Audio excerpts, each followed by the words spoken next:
Today's small group activity is Play-Doh with farm animals. In your distance learning kit, you have a container of Play-Doh.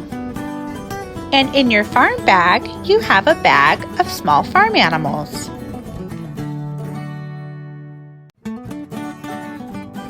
For our activity, you can place the animals into the Play-Doh.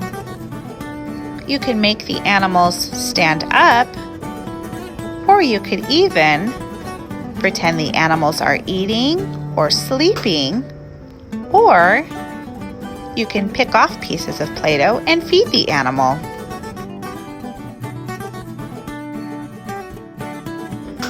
You can also press out some Play-Doh and then push an animal into the Play-Doh.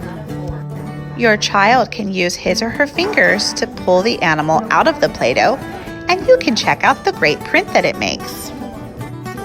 You can also hide an animal inside of the Play-Doh. Your child can open up the Play-Doh to find the animal hiding inside. You can even stand the animals up in the Play-Doh and pretend you have your very own farm.